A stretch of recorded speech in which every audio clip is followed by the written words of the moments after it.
नमस्कार ईट to live channel तरफ मु आपन स्वागत जनावि मोर नूतन एक भिडियो रे। आज आसतु प्रस्तुत करवा मूला शागर एक टिक्की एवं मूलार एक बरा आइटम एवं यही गोटे मूला बिड़ारू यहाँ प्रस्तुत करा जायछि। प्रथमे आपण अरुआ चावल गोटे गिना नियंतु ताकू घंटे पर्यंत बतुरेकी रखी दियंतु। एपटे मूला शाग को नियंतु। मूला को नेला परे आपण कौन करेंगे से मूला को बाछि दियंतु। बाछि दे ताको छोट छोट करी काटी दियंतु। एठी कहि रखे प्राय समस्ते मूला शागटा को फोपाड़ी दे थांती, किंतु मूला शाग जेमती आमर पालंग शाग, मेथी शाग, बथुआ शाग उपकारी बॉडी पाई, सेमती भी मूला शागटा बहुत उपकारी। एथरे vitamin A, vitamin C, vitamin K, iron, calcium, potassium प्रचुर परिमाण रे थाए। याको कौन करेंगे ना आपण ताको छोट छोट करी आग कौन करेंगे ताको भल भाव बतुरे दियंतु। बतुरेला बेलू आपड़ जदि चाहूँगी ताको लुण पानी रे भी बतुरे देवे, कारण तार जो पेस्टिसाइड्स थाए सेगुड़ाक रिमूव हो जाए। प्राय यही मूलारे सार प्रयोग करा जायथिबारु से मूला शागटा को आमे भल भाव लुण पानी रे धोईकरी तापरे आमे ताको बाहर करी ताको एकदम छोट छोट करी गुंड गुंड करी काटी दियंतु। एई मूला शागटी आमर बॉडी टिके डिटॉक्सिफाई करथाए, जेमती कि लिभर आ किडनी रो फंक्शन को इम्प्रूव करे एवं बॉडीर इम्यूनिटी पावर बढ़े थाए। एथिरे थिबा WBC आमर बॉडीर डिफेन्स पावर को स्ट्रेंथेन करिथाए। आउ एवं एथिरे थिबा डाइटरी फाइबर आमर डाइजेशन रे भी बहुत सहायता करे। मूला शाग को एकदम गुंड गुंड करी काटी दियंतु, एकदम छोट छोट करंतु। ताको तापरे कौन करंतु ना ताको अल्प पानी दबा दरकार नहीं, जेहेतु एटा भल भार धुआ होता यार जो पानी थिला सेई पानी सह आपण खाली प्रेसर रे गोटे हुइसिल दे दियंतु। याको काटिकी थोइछि आउ सेपटे मूलाटा को काटी देछि। देखंतु मूलारो टिके टिके मूला को चांची दे ताको भी एकदम छोट छोट करी काटी देछु। काटे आगुरु धोई देथिलु तापर ताको एकदम छोट छोट करी काटी देछु। एठी मु कहि रखे मूला भी आमे बहुत स्वादिष्ट लागे मूलाटी खाइले। आउ एई समय प्रचुर मूला सस्ता रे भी मिले। मूला गोटे मूल जातीय परिबा हेथिले भी यार ग्लाइसेमिक इंडेक्स बहुत लो थाए, जोटा कि डायबिटिक पीपल माने आराम रे खाई परिबे। आउ लो कार्बोहाइड्रेट थिबारु याकू आपण खाद्य रे शामिल कर परिबे डायबिटिक लोक। आउ एथरे vitamin C, calcium, riboflavin, niacin, thiamine, vitamin B6, folate, phosphorus, manganese सबो थाए एथरे। देखंतु एथरे टिके लुण पकेछि, जेते आपण बहुत कम लुण एथरे देबे, काहेकि ना एथरे एटा लस्सी जीव एकदम कम हे जीव। तापर ताको प्रेशर दे देबे। प्रथमे आमे मूला शागटा को प्रेशर कर देछु एवं तापरे मूलाटा को भी प्रेशर देचे। अवश्य मूलार प्रेशर दबाटा मु शो करि पारने। तापरे आपण हाँ से जो आमर थिबो घंटे पर्यंत बतुरी थिला चाउलटी सेथुरु मुठे चाउल नेछि। आ जेतिकी चाउल नेबे सेतिकी नोड़िया नेबे। आ फ्लेवर पई आपण जदि चाहिबे टिके जीरा पकेई पारिबे। तापरे कंचा लंका दे पारिबे, जदि राग खाउछन्ते कंचा लंका देबे, जदि पिल्लांक पई करछन्ते राग टिके कम देबे। आउ तापरे ताको कौन करेंगे ना बाटी देवे।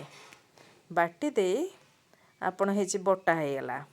बटा हेला परे तापरे आपण कौन करेंगे एपटे मूलाटा को सिझेछि आउ मूला शाग टिके सिझेइकि रखाइछि। तापरे आउ गोटे पात्र को बाहर कर देछु।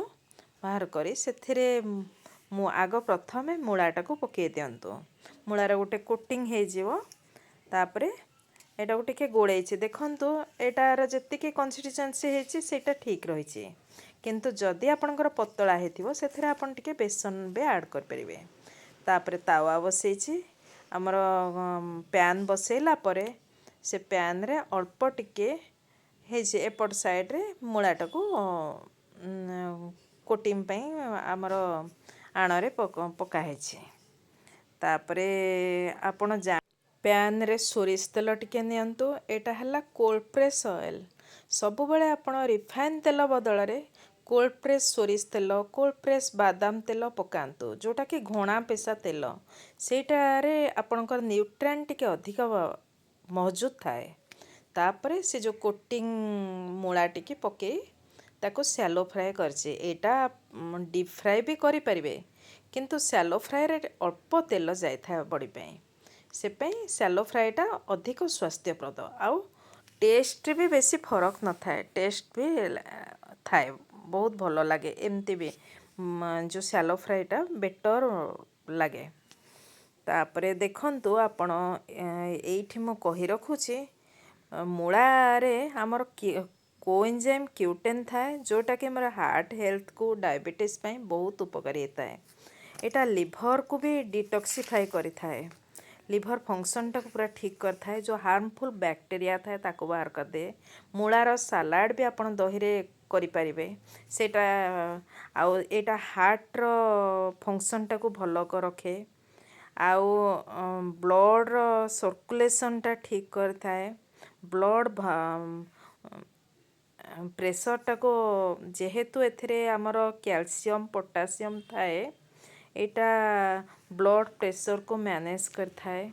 ଦେଖନ୍ତୁ, ତାପରେ ତାକୁ ଭଲ ଭାବରେ ପ୍ରାୟ 6ରୁ 7 ମିନିଟ୍ ପର୍ଯ୍ୟନ୍ତ ଆପଣ ତାକୁ ଭଲ ଭାବରେ ସେକନ୍ତୁ।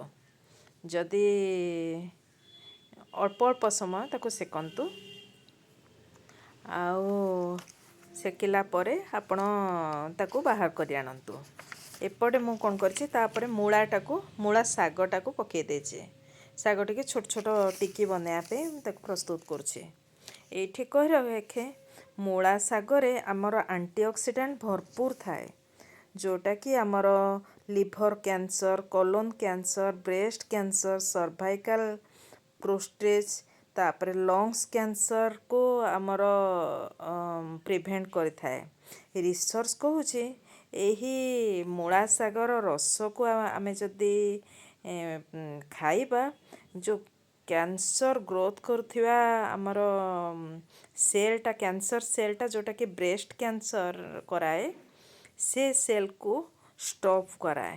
ତେଣୁ ଏଇଟାକୁ ଖାଦ୍ୟରେ ସାମିଲ କରନ୍ତୁ।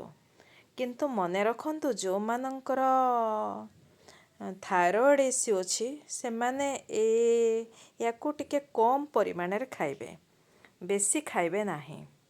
ତାପରେ ଦେଖନ୍ତୁ, ମୂଳାଟି ଭଜା ହେଇଗଲା, ପୁରା ସେକି ହେଇଗଲାଣି, ପୁରା ପ୍ରସ୍ତୁତ ହେଇଗଲାଣି। ତାପରେ ତାକୁ କ'ଣ କରନ୍ତୁ, ଆପଣ ଗୋଟେ ଥାଳିରେ ତାକୁ କାଢ଼ି ଦେଇଛି। ଦେଖନ୍ତୁ, ତାପରେ ତେଲ ଦେଇଛି, ଅଳ୍ପ ତେଲ ଦେଲା ପରେ ତାକୁ ଛୋଟ ଛୋଟ କରି ମୁଁ ବରା ପ୍ରସ୍ତୁତ କରିଛି। ଦେଖନ୍ତୁ, ଛୋଟ ଛୋଟ ଟିକି।